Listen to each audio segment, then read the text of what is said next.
Karena itu saudara-saudara, kalau kita memahami hal ini, dan ini terjadi pada siapapun juga, Anda mau pengusaha besar, kalau pengusaha besar nggak punya pegawai apa, Anda juga bisa kerja jadi pengusaha.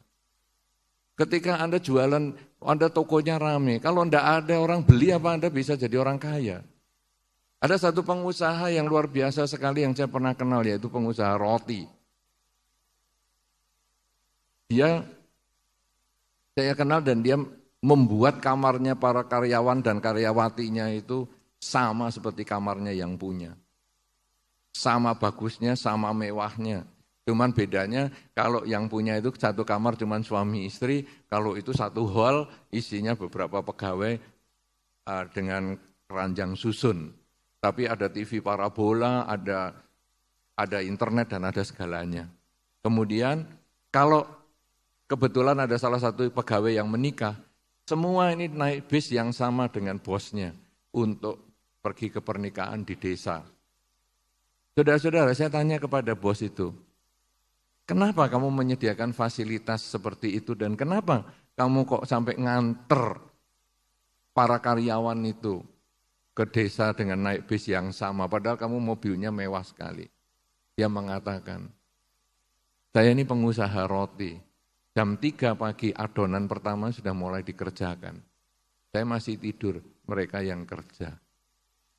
Mereka itulah yang membuat saya kaya seperti hari ini. Tanpa mereka, saya bukan apa-apa. Karena itu saya tidak punya hak untuk menindas mereka.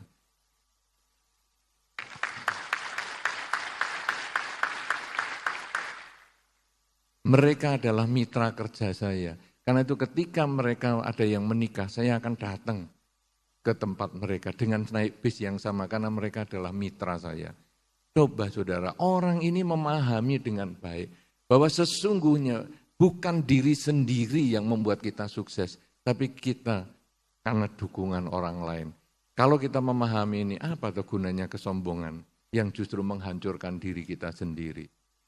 Apalagi kalau sudah mengerti tentang jenazah, Anda lalu membaca Wijaya Sutta, lalu Anda akan memahami orang yang kaya, orang yang cantik, orang yang ganteng, orang yang pandai, orang yang berpangkat, orang yang apa. Akhirnya semua itu hanya jadi jenazah. Kalau sudah akhirnya jadi jenazah, yang busuk, yang dimakan ulat, dimakan cacing, yang akhirnya juga hanya menjadi tengkorak, yang akhirnya juga lapuk, dan akhirnya menjadi serbuk. Apa yang mau disombongkan? Prestasi apa yang akan disombongkan? Karena semua itu hanya proses.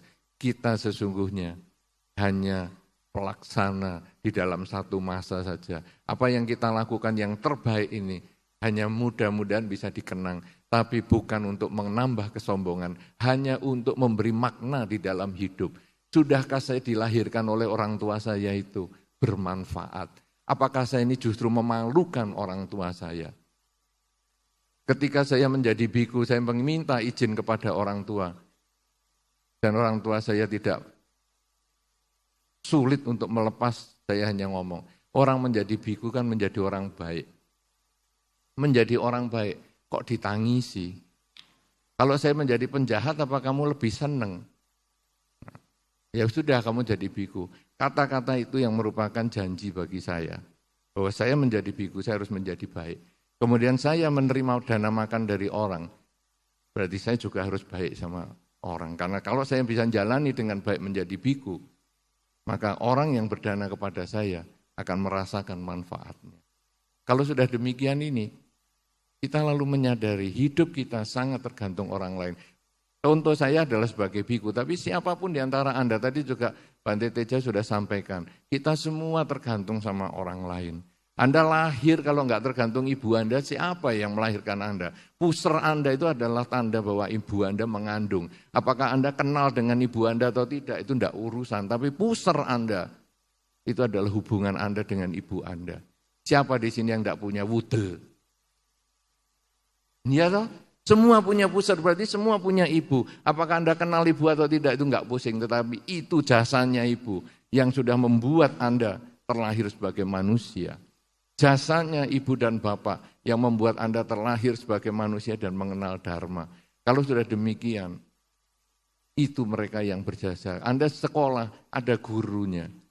Anda menjadi biku, Anda menjadi pengusaha, Anda menjadi apa. Semua itu ada orang lain yang mendorong Anda untuk maju.